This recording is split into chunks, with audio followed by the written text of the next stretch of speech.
Well, she's not perfect, but there's a court. Of course, you know, there's obviously some spots that I can't get into with the roller. So I'm going to resort to rattle cans for that.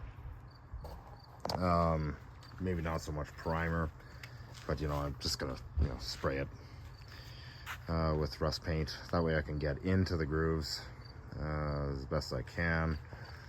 It's going to be oiled anyway, so I'm not going to waste a lot of time on this.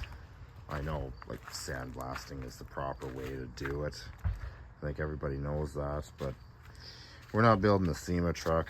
Even the Cutlass project, I don't know why I even wasted so much time on it. Because, I mean, you're not going to see a lot of it, especially when it's back together. So, anyway, I got up to here. You can tell where I stopped. Down around there. The brackets, the holders here where the box actually rests, you know, I got those. I will do the rear axle. I probably will use a brush for it just because, yeah, I can get a lot more coats on it. Or I might use rattle cans, I'm not sure yet. But the leaf springs, I'm going to try and see if I can separate them because those U-bolts are bad.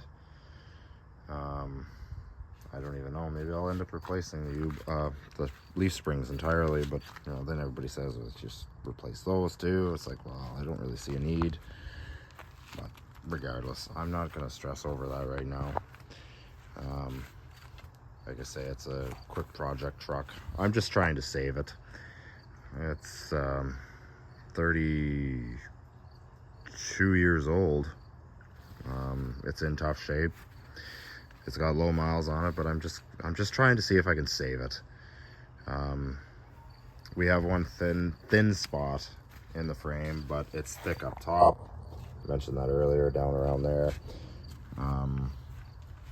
Other than that, it's fairly solid. I mean, there was a lot of scale. You could tell it was parked in the field for many years. Fuel lines, they weren't leaking, but they were sure as heck rotten. We got a nickel copper brake line here. It's green, but it's in good shape. I'm gonna replace it. I'm not gonna fart around with that. And then, yeah, then the obvious rockers and cab corners, new fenders.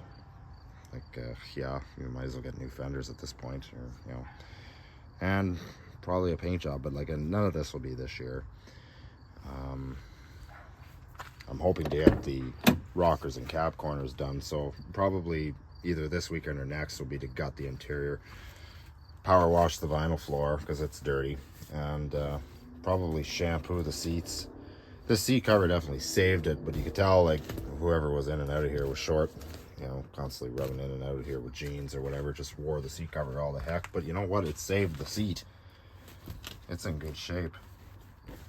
There's no tears in it, which is amazing.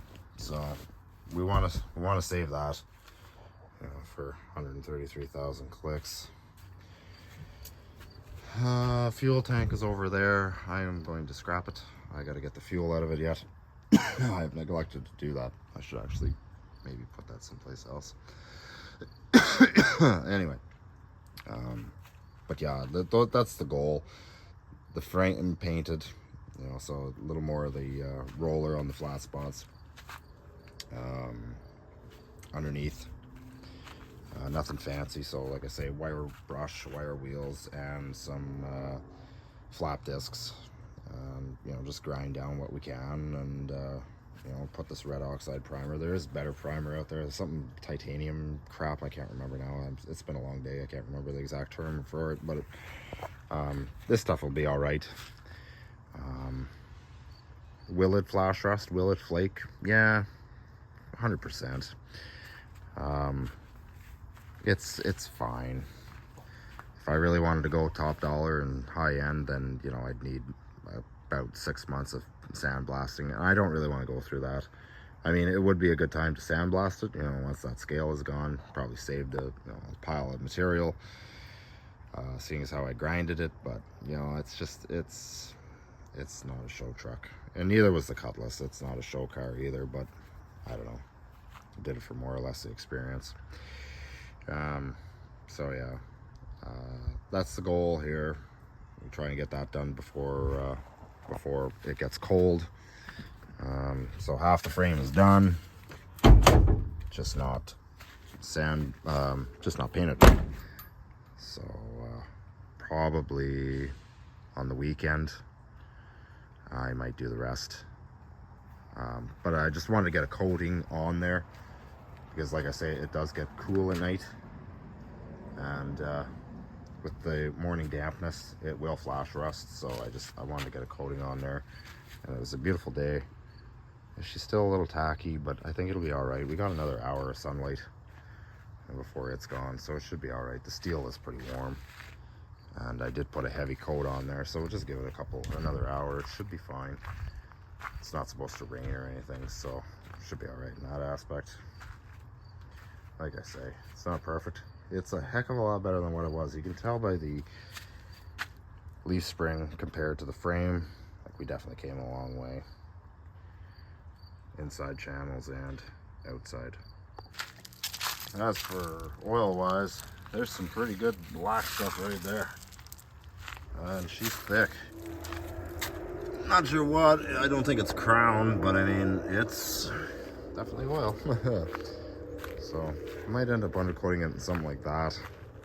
I don't know if it's worth or what. I've seen this stuff before, and it's yeah. But anyway, so that's the goal here. So, and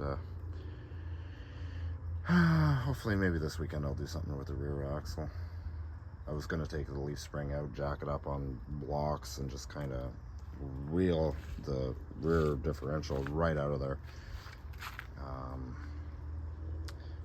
But see, the problem is I break those U-bolts. I won't be able to put them back in, and I'll have to order them right away. So then I'll have a dead vehicle like sitting right here. I won't be able to move it. So that's kind of a worry right now. But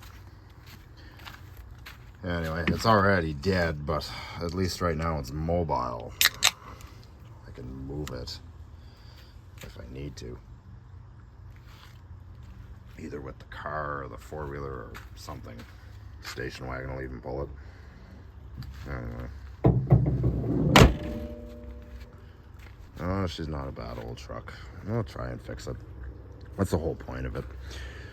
It's not like it owes me anything. You have to, high dollar of $400 plus $100 tow. It's not like it's a great deal amount of money lost, but when I first got it here, the frame looked questionable with all the scale, but after really looking at it, I think we might be okay. It just won't be loaded or overloaded or used hard, but I think it'll be all right for what I plan on using it for. Hauling a lawn tractor, a 400-pound lawn tractor, it'll do just fine for that.